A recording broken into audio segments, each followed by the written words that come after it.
Tafadhali, bonyeza neno subscribe chini ya video hii la Iran.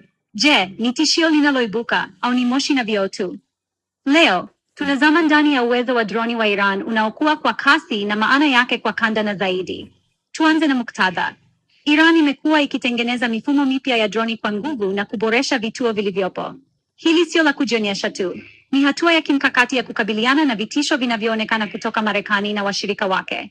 Lakini kuna zaidi ya hayo. Usalama wa mipaka na kukabiliana na magendo na waasi pia ni vichocheo muhimu. Mnamo Januari 2025, Iran ilipata droni wa NEED za masafa marefu zenye uwezo wa kuruka karibu kilomita 1000 na kubeba nguvu kubwa ya uharibifu. Hizi sio vitu vya kuchezea tu, ni jambo zito. Cha kufurahisha ni kwamba Iran pia imekuwa muuzaji mkuu wa UAV. Urusi, kwa mfano, inatumia droni za Iran katika mzozo wake unaoendelea na Ukraine. Hii inaonyesha ushawishi unaokuwa wa Iran katika migogoro ya kimataifa kupitia teknolojia yake ya droni.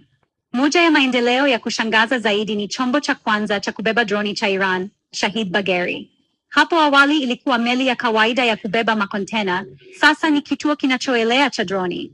Hii inaipa Iran uwezo wa kuzindua droni na helikopta mbali na pwani zake, na kupanua wigo wake wa utendaji.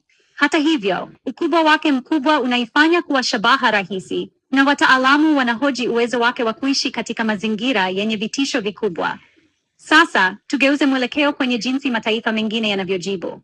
Hivi karibuni Israel ilifanya mazoezi makubwa ya ulinzi wa anga, ikifananisha mashambulizi kama yale yanayokabiliwa na makombora na droni za Iran.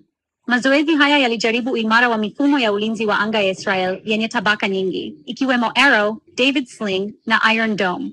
Wakati huo huo, Marekani, chini ya Rais Trump, inashiriki katika mazungumzo ya moja kwa moja na Iran kuhusu mpango wake wa nyuklia. Hatua za kijeshi ziko mezani, huku Israel ikiwezekana kuongoza operesheni hizo. Mnamo Aprili 2025, Marekani hata ilisafirisha mamia ya mabomu ya kuangamiza mabomu hadi Israel, ikisisitiza uzito wa hali hiyo. Mpango wa makombora wa Iran ni kipengele kingine muhimu. Licha ya mashambulizi ya Israel kwenye viwanda, Iran inaendelea kutengeneza makombora ya hali ya juu kama Fatah 1 na droni ya Shahed 136. Kwa msaada kutoka China na Urusi, uwezo wa makombora wa Iran unaongezeka tu. Tusisahau uwezo wa nyuklia wa Iran. Kulingana na IAEA, Iran imekusanya nyenzo za kutosha za kutengenezea mabomu mengi ya nyuklia. Maendeleo haya ni mabadiliko ya mchezo na yanaongeza safu nyingine ya utata katika mienendo ya kikanda, ambayo tayari iko katika hali ya wasiwasi. Kupelekwa kwa chombo cha kubeba droni cha Iran ni wasiwasi kwa wapinzani wa kikanda kama Saudi Arabia na UAE. Marekani na washirika wake wanafuatilia kwa karibu mienendo ya meli hii. Zaidi ya hayo, kuanguka kwa rais wa Syria Assad na kudhoofika kwa Hezbollah kumevuruga njia za usambazaji wa Iran na kuongeza sura nyingine kwenye fumbo la kikanda. Kwa hivyo, jeshi la droni la Iran ni tishio linaloibuka? Ushahidi unaonyesha ndio.